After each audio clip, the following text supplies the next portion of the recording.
My name is Jason with Non-Baker Mining and Metals. There's a waterfall. And there's a secret gold mine right under the waterfall. How crazy is that? You guys are not gonna believe what I just found. Holy cow. Oh, look at that. So for those of you just tuning in, I found a secret gold mine under a waterfall, which is just awesome in itself. But this is not where the adventure started. So if you want to get caught up, I'll leave the first part of the adventure right after this clip. But I'm excited to get in this, this abandoned gold mine with an old wooden door on it and see what we can find. So we're up in the Cascade Mountains today. It's May, the snow's coming off. It's been a pretty warm spring. So I thought I'd come out to some of the local creeks and see if we can do a little panning, which I don't do a lot of. But figure we'd come out and try our luck. But what I'm most interested in is chasing some quartz float or some mineralized float up some of these creeks and seeing if we can pinpoint a spot where I can come back later and do a little prospecting higher up in the mountains when the snow gets off in June and July. But as you can see, first I got to get through this jungle and down to the creek. So as I mentioned, the snow is just coming off, and it's just coming off. We're like within days of the snow being out of here. I don't know if you can see down through the trees there behind me, but there's a little creek we're gonna go prospecting in. But before that, I wanted to show you this real quick since we're here. This stuff is the Pacific Northwest cactus. Look at that. This stuff's called Devil's Club, and it is nasty. You don't want to get into it, and sometimes you can find patches of it like that. And because the snow is just coming off, it hasn't leafed out yet, so it looks like a dead stick, so you go to grab it, and ooh man, watch out. Well, here's our first look at the creek, and it's, like I said, the snow's melting off, so it's pretty high right now. But if you look across the way, this is all bedrock right here. And I'm looking right back up over here. There's a little inside bend right there, right in the sun. Some pretty good sized rocks on it. So let's work our way up there. Well, I'm gonna try and show you this on camera. I don't know if it's gonna work, but up behind me, the river has a fairly nice straight run. And let me turn the camera around. So there it comes down, it's a nice straight run. Slams into that bedrock wall and takes a 90-degree turn. And there's this really nice inside corner here that we're gonna try and work a little bit. And then it does another little jog there. And so my hope is that behind some of these boulders right in here, we're gonna find some gold that sneaks into the inside bend and gets caught in behind these boulders. Now, some of the first places I like to look are in this moss stuff down here, because it's a natural miner's moss, and it's so wet here, we have moss growing all over the riverbanks. So when the water level gets super high here, it might be, you know, 2, 3, 4 feet over my head when it's really rushing, and it'll wash a bunch of gold down the river. And on these inside bends, it'll trap the gold in this moss and behind these big rocks. So let's try the moss first, kind of act like a little bit of a sluice box, and then if we get some positive showings, we'll start working behind the rock. So I'm just gonna work right in this area right here. Some of these bigger rocks out of here. And just skim the moss off the surface.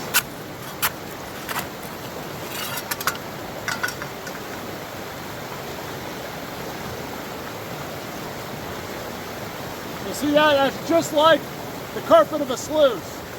So I'm going to take all that, wash it out in the pan, then we can see if we have any gold.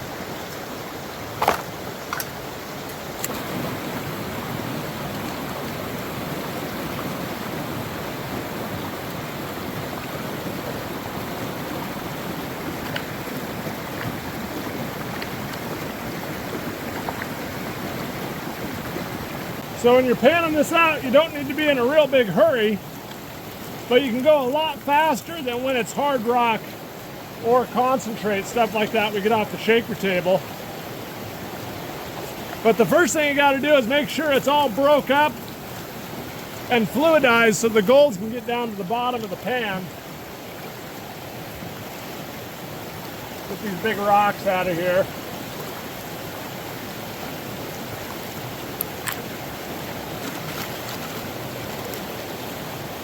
Then you can just go pretty quick now, because most of this is just sand and light rock. Any dense pieces of gold are going to be down at the bottom of the pan.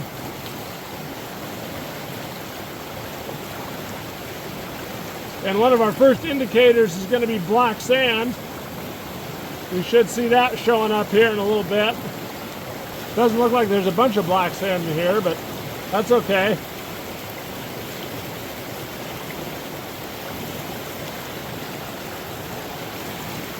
Let's see what we got here. So I think it's going to be hard to see on the camera, but there are a couple pieces in here.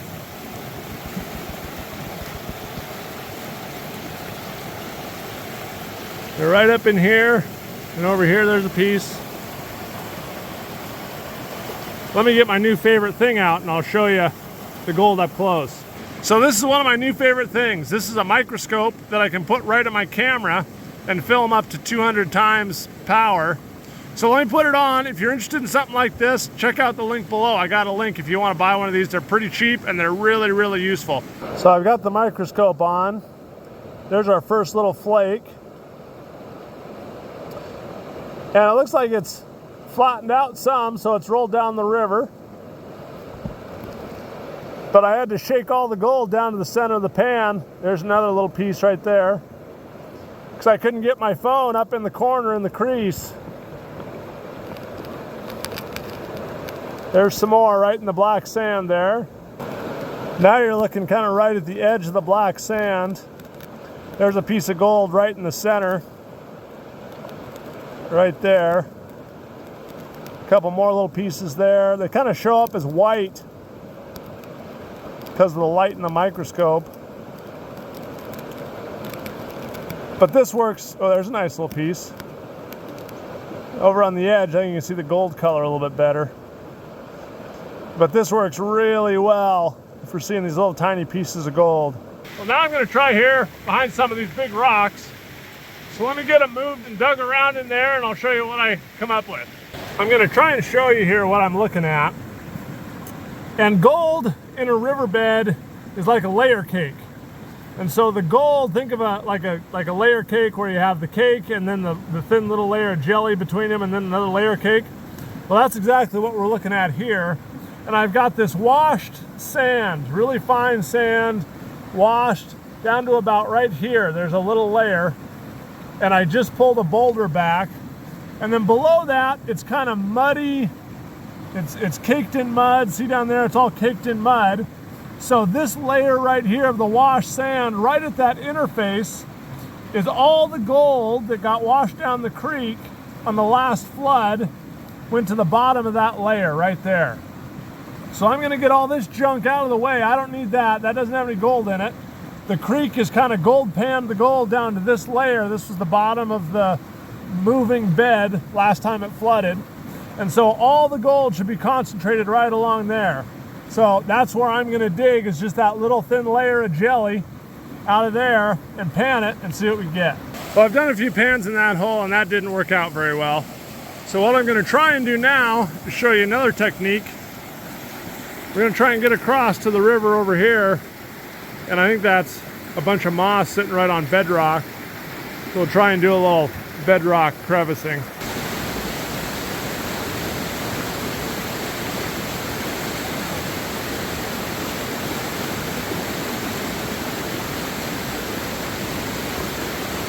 Well, that was fun and exciting. This is where we were working. There's my pack. Now we're on the other side of the river. And we're gonna work this moss right here. So I don't know if you can tell, but there's moss growing underwater, about a foot underwater.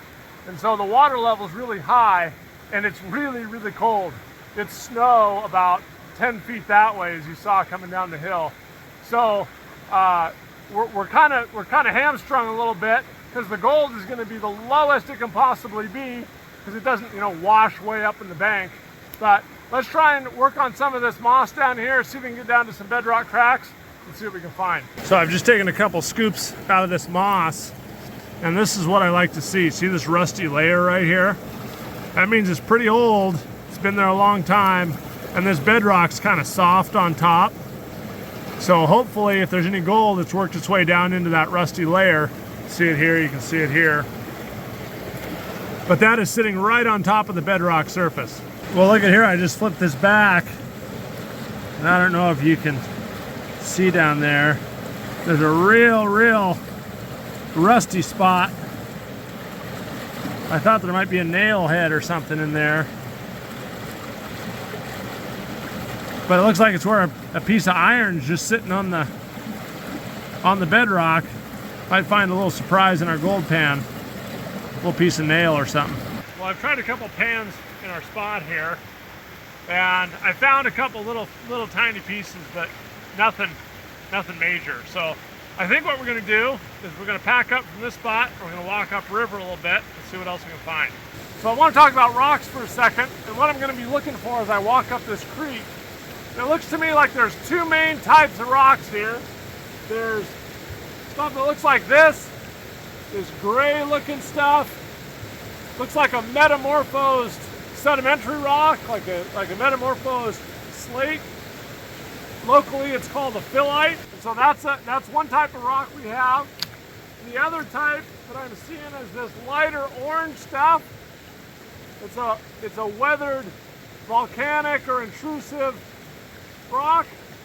And so anytime you have intrusive rocks next to sedimentary rocks, a lot of times you'll find gold and some precious metals in there.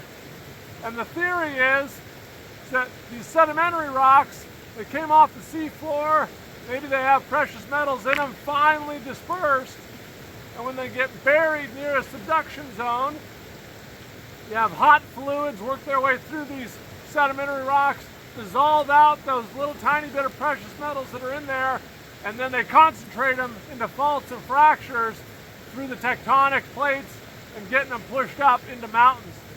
So it's really a good sign, and that's what you find here, is where you find up in this valley, where you find the intrusive rocks right next to the sedimentary rocks. That's oftentimes where you'll find those veins. But something else I found here, you see where they went. Can you see that? See the green on there? Looks like you have some of this maybe contact zone where they've metamorphosed some of these rocks. And so as I walk up the stream bed, I'm going to be looking for stuff like that. I'm going to be looking for stuff like this. Iron rusty stained quartz. And I'm just going to follow it up the creek as far as I can. And maybe if we're lucky, we can find something in the bedrock where the vein outcrops. Well, I got another creek crossing. Whoa, water's getting fast now.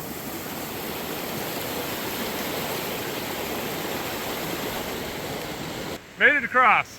Not a bad view from the office today, huh? Look at that big guy there. That's one you might want to break open. Well, I wanted to pause gold panning for a minute here. I want to take a look at some of these rocks. I got two big chunks of quartz I found. So let's break them open, see what we can find here.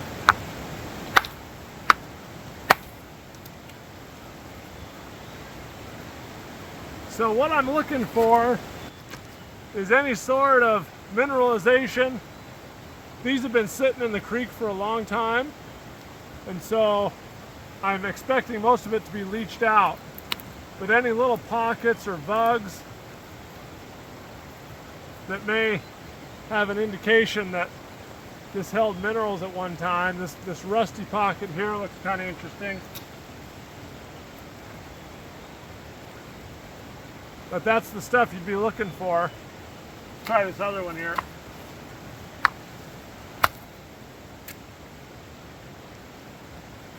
Pretty muddy. But I've been finding this stuff that I thought was pretty interesting. You see those little green flecks in there? See them on the end there? I don't know if that's copper, It doesn't really look like copper. But let's get these broke open. Let's look at this one here. Whoa! Look at that! What is that? That's very green. And it looks like, at first I thought it was a piece of metamorphic sedimentary rock, but now it looks like it's got a whole bunch of quartz in there, almost like it's a quartz vein. So that is an interesting rock right there. I might have to save that one. Quick update, I walked up the main creek quite a ways and I kept finding that green rock all the way up. And then I found this little tiny offshoot here and I found that green rock in this creek. So that means that the green rock has to come from this drainage. So now I'm gonna follow this up as far as I can and see if I can find where that green rock's coming from. But the problem I have is, look at this. How do you prospect in this? There's not a rock showing anywhere. It's covered in huge trees.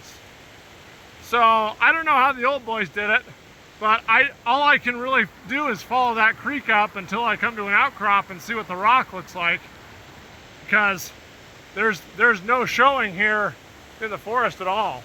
One thing we do have around here is some darn big trees. Take a look at that monster. And for those of you who don't know, I actually have a second YouTube channel called S&J Forest Products. I'll leave a link in the description below. Go check it out, because I want to know what would happen if I took Fred a log that size. What do you think his reaction would be if I brought that up to a sawmill? Well, it just keeps getting steeper and steeper and harder to prospect in the creek. But I keep finding stuff like this, with this quartz right up against this phyllite. A pretty well defined, let's see if I can get in the light, does that help? Yeah, there you go. Pretty well defined hanging wall or footwall, contact zone. But all that red irony stuff, good looking stuff, but this is what I'm dealing with. It's just pretty much rapids at this point as we go up the creek, and it's getting steeper and steeper. Well, I'm gonna try and not show you every rock I look at, but this one was particularly interesting. It's got that bright red-orange weathering rind on it, where it's starting to oxidize in, which means it's full of iron. And then those little black spots there, maybe sulfides that are starting to degrade. It's in what looks like a quartz or quartzite matrix. It's got those little quartz stringers running through it. So, again, good looking stuff. And we're still in that creek bed, working our way up. I gotta get across to the other side. It's a long way down into rushing cold water. Don't slip.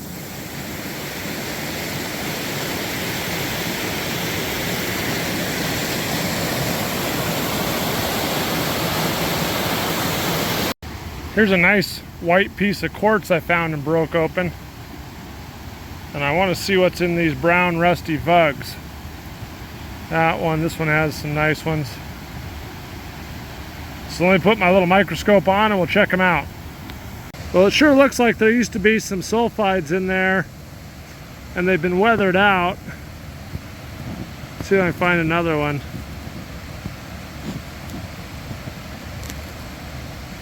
Yeah, that old orange rusty pockets of stuff. That's what you're looking for. So no gold, but we keep finding good signs. Well, I had to come up out of the creek bed because it was just getting too steep for me. And it's turning into kind of waterfall after waterfall here. So I don't know how much farther I'll be able to go up, but I'll keep going and see if I can drop back down into the creek and look for some more rock. But, you know, I'm in the same boat. There's uphill. There's no rocks to prospect here. This isn't Nevada or Southern California where it's all desert. there's not a rock on the ground anywhere. So really the only exposure I get is in the creeks. And when they go steep, it's hard to get down in them. Well, it's getting pretty nasty over there. Let me show you. Just waterfall after waterfall. So I think I might be out of room here. You might as well go up to that waterfall and get a view of it anyway.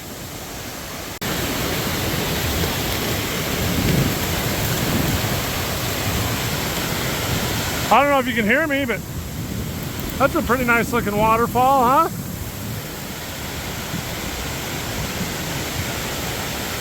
Real pretty.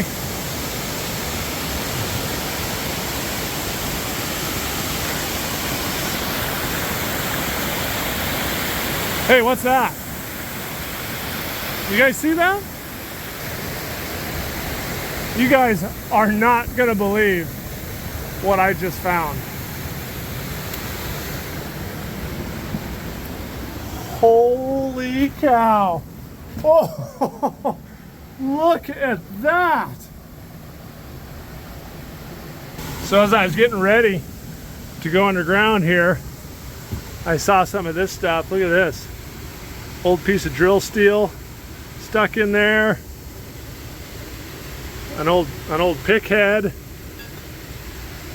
So somebody was working this and left their tools. But if you come back here and look, I haven't opened this door yet, but look, they have an old lock on it. I think this is split cedar boards that they used. Probably the only reason it's lasted 120 years. Does it, uh-oh, I'm breaking the door here. Ooh. It goes back there a ways. Well, I got the door propped open. I really don't want to disturb it too much. This is kind of like an archaeological site here. But you can see back, there goes the adit. Let's see where it goes.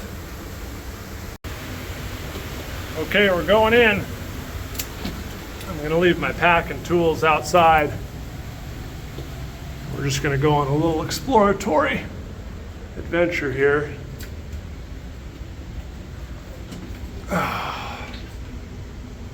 Wow.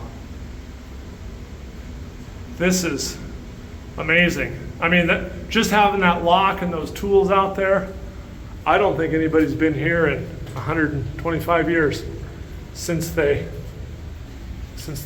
walked away or left or whatever. What do we got here? Some timber. It's in great shape. They've angled up so it's not full of water. Oh man.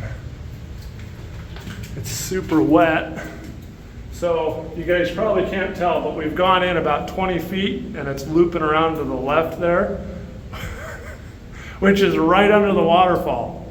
They're mining over under the waterfall, which is crazy. I'll have to go look and see if I can find a surface exposure they were trying to get after. What do we got here? Old wood, some old pieces of metal, maybe an old shovel there, I don't know. And then we've got some more boards up here. I don't know what they were doing. Oh look, there's a bunch of drill steel up there. Oh, it's like welded on. Ugh. Look at that.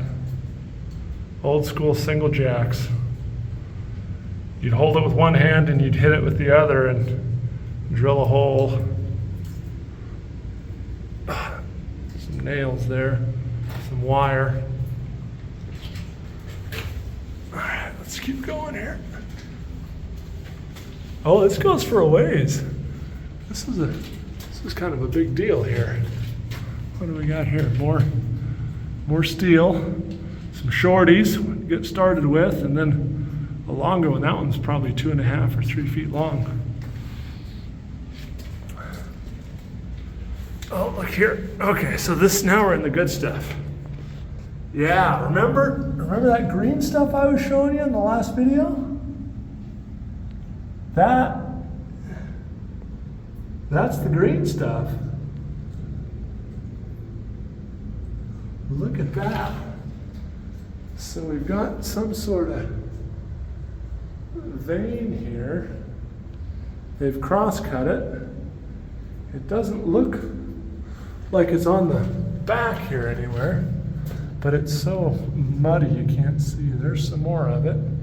So it looks like they were kind of in a zone of it here. Maybe they're following the zone back. Not as green.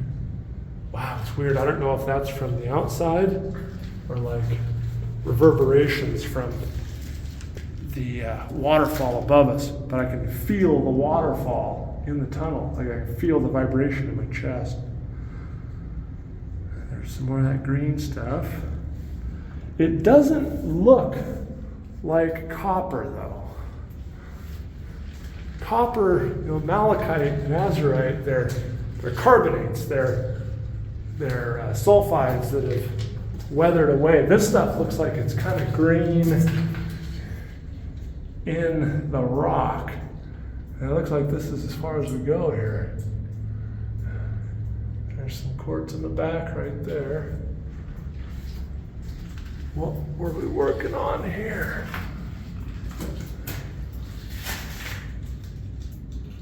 Oh man, this is wild. So it looks like there's a bunch of quartz around. See all that quartz? Looks like they might have hit a fall here or something. Or maybe the zone they were going after. But look at all this stuff here. Anything exciting in there? I don't see anything. That green stuff looked better than this stuff. But there's quite a bit of quartz here. A bunch of fungus or something growing on it. There's some rusty stuff. There's some more quartz looking back.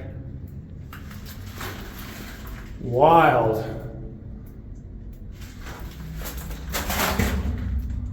I wonder if that's carved on there. Okay. Well, I'll go get my tools because I want to take a sample of this stuff. It looks like they just walked away, which probably means there's not much here. But this is an insane amount of work to do just to look under a waterfall. So let's walk back and get our tools here. Let me piece this off, see how far we are.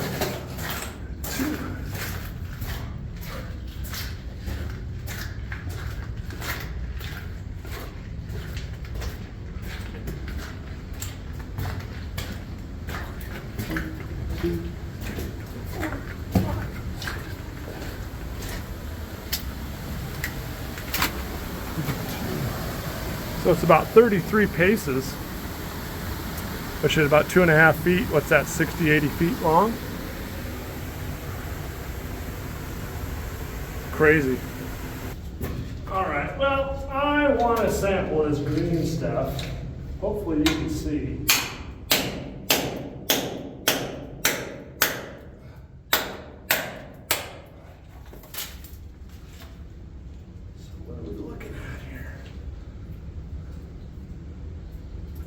It looks like some quartzite inside the phyllite, and the quartzite's carrying this green color. Let's see if I can get some more off here.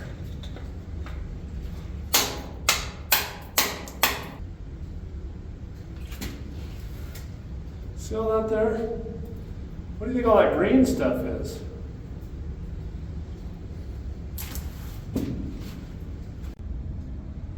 Well, I just knocked a piece out of the wall there. What's that yellow thing right there? Kind of in the middle of your screen. The light. There we go. Yeah. What's that thing? Is that gold? I'll have to get it out in the light and look. There's some other kind of orangey pockets there. But that is what we're finding here. This piece doesn't have so much green on it, but that yellow colored fleck right there is kind of right in this banded zone here, where you know, it's its own little veinlet type of thing. Very interesting. We'll put that in the pile to take outside and look. Well, I've worked a little bit on our green zone down there. And then as you come up, more green, then it kind of peters out. Then you get into like some quartzy stuff. But what I think happens here is there's a fault or a little slip or something. It goes right along there and down that other side. Because if you see, there's that orangey stuff right there. Then you got this black stuff all squiggled through there, technical term. And then you've got some quartz and some more green stuff. And it looks like that's just been all mashed together. I hit on it a little bit with the hammer and chisel, and it's real soft. It just comes off of there. You know, so you can just kind of peel it off of there like that. So I think they intersected a little bit of a fault here. Obviously didn't chase it anywhere because they didn't cross cut on it. But let's go back there where they stopped and see if we can see something exciting in that quartz. There's where I was knocking on the rib, and I moved down here about 15 feet, and there's still some green stuff there. So I don't know if this is kind of a whole shear zone right in here, because I don't see any of that black phyllite looking rock anymore. It's all this screwed up kind of quartzy, quartzite looking stuff. I might knock around here a little bit more, but this is what I'm getting. Maybe it's turning a little bit blue. I don't know, maybe that is copper. What do you think? Leave me a comment below. Anyway, knock this off of here.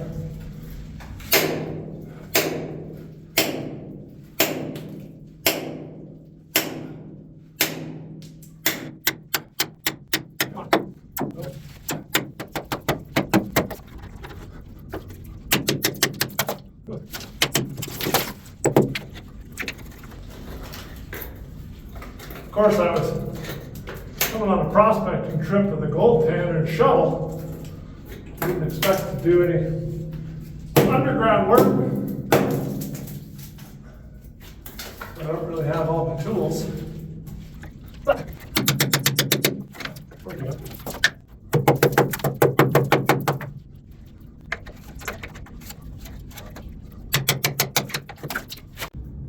So here's a good example of what I think is going on here. You've got a host rock. It's been fractured and filled in with these little quartz veinlets. And if you break them just right, it looks like you got a huge chunk of quartz. When you turn them 90 degrees, it's just a little veinlet like that. So I think most of this wall is just little veinlets of quartz, and there's just not enough volume here to make anything worthwhile. Here's something quite interesting though I just noticed. I think this is an intrusive diorite, this gray rock with the speckles. And then you've got the phyllite right here along the contacts between the two. And then this is where the quartz has come in. And like I mentioned earlier on in the video, the intrusive came in, and this is just a little piece of it obviously. But I mean, there could be a huge batholith somewhere, this stuff. Dissolved all the precious metals out of this and then incorporated them into these quartz veins here. And this one's kind of cool because this one had a little quartz vein come down and then it got sheared off and continue there. So it was quite active in this zone. But this is what you'd be looking for if you were looking for gold in this district, is this diorite intrusive right up against this phyllite. So they were in the right spot. So I've got my samples packed up. I'm going to take them up into the woods where it's a little quieter and more comfortable to sit down, and we can take a look at the samples. But I need your advice here, because I'm probably the only person alive who knows where this is. There's some really cool stuff here. There's that drill steel, that pickaxe, that lock. I'm really jonesing on that lock. That's a really cool thing. But I feel like it needs to stay here, right? It's this historical thing. It's part of the district, but I'm the only one that knows where it is. So my question for you guys is, should I take them? Should I bring them home and hang them on the wall as a museum piece? Or should I just leave them here, let history be, and just kind of respect what was here and what the old timers left? So leave me a comment down below, but let's go outside, see if we can see any showing on this waterfall, and then we'll go into the woods where it's a little more quiet and take a look at these specimens. Well, I got her put back to bed, closed the door. That lock's just calling my name over there, but I'm gonna leave it. And I think the only thing to do here is to name this the Cedar Door Mine. What do you think? Well, I don't know if you can hear me, but there's some quartz right up there. And then if you look down here, right there, nice quartz springer right there.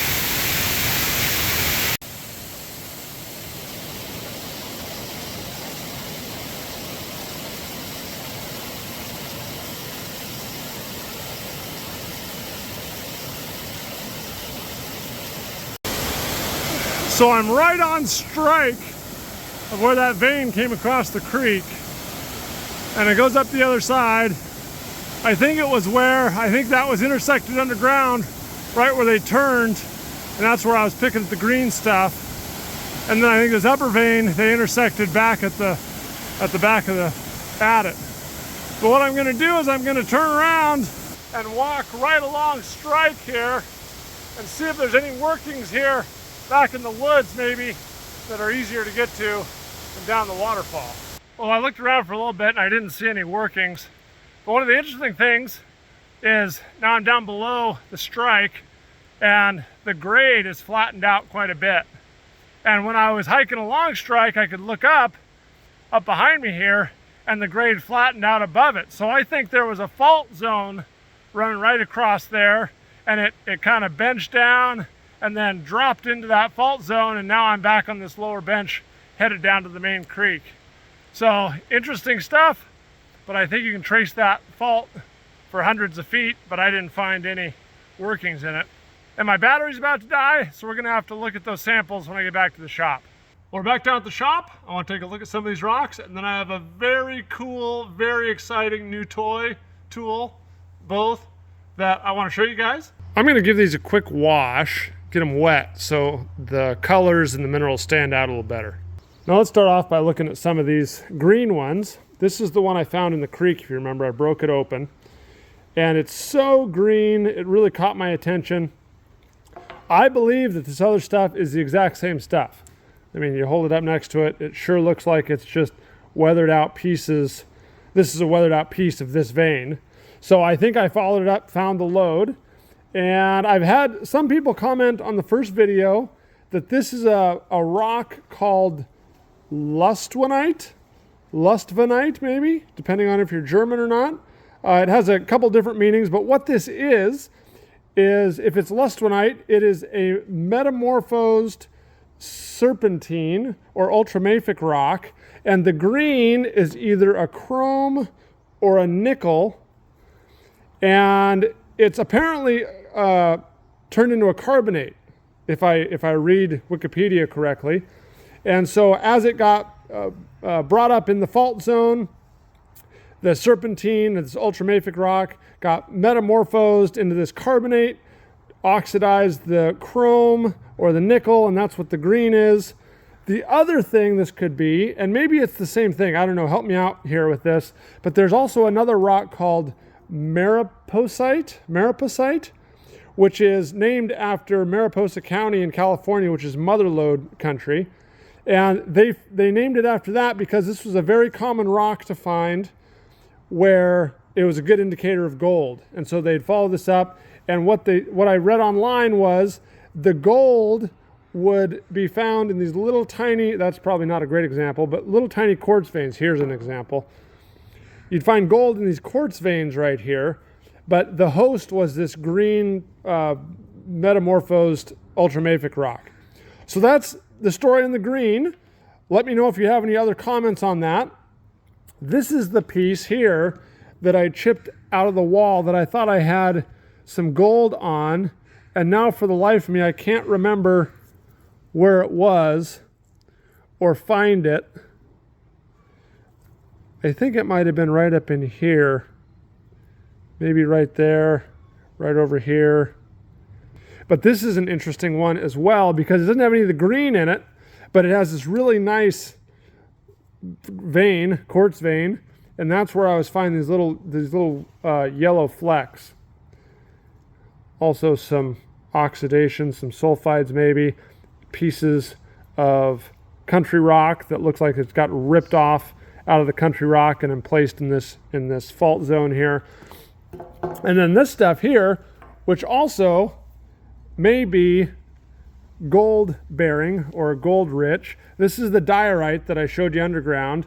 We have the quartz veins cross cutting it, and this would also be a perfect place to look for gold in these quartz stringers. These are probably some of the bigger ones I saw underground, and so this is another real good candidate of where you'd find gold, like in these vugs here, right along the footwall or the hanging wall, or one of the contact zones here.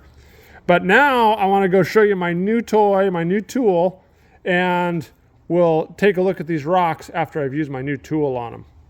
Check it out, guys. I got a rock saw. This is an 18-inch rock saw, and I have to give a special thank you to all my patrons out there. I mentioned on a previous video that with your support, we were going to get a rock saw, and it happened. This is an awesome machine. It's going to come in absolutely invaluable in the future. So thank you to all my patrons, and if you want to support us, check out the links below. But for now, we're going to cut some rocks with this thing. I want to cut them so we can check out the minerals. Once you get that nice smooth surface, you can really kind of see a lot more about what's going on in the rock. We're all set up here. I've got it oriented, so I'm going to take a couple 3 or 4 slices across this vein here. That's the interesting thing. And I can move this table in after I take each cut. So we're going to cut this first one off, and then I'm going to slide it in and take another 1/4 inch slice off, and we'll do that 3 or 4 times. Oh, I'm excited. This is so much fun. I don't know if you can see in there, but there's a rock. Blades on the left. It's just starting to tick on the rock right now. And it just auto feeds in there real slow. So we'll have to wait, but that's how a rock saw works.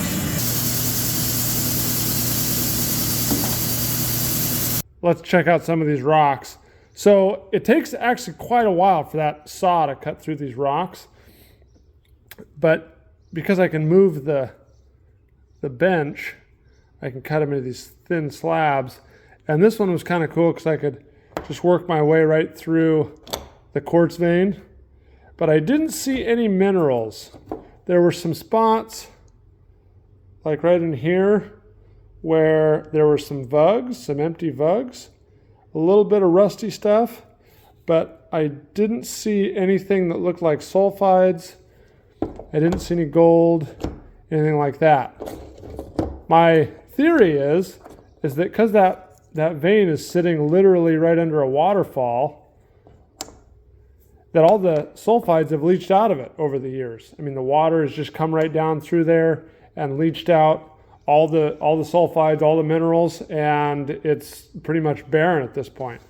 So that was interesting with the diorite and the quartz. Here was that one that I chipped off the wall and thought there was gold in it. I don't think there's any gold in this stuff, or visible gold anyway.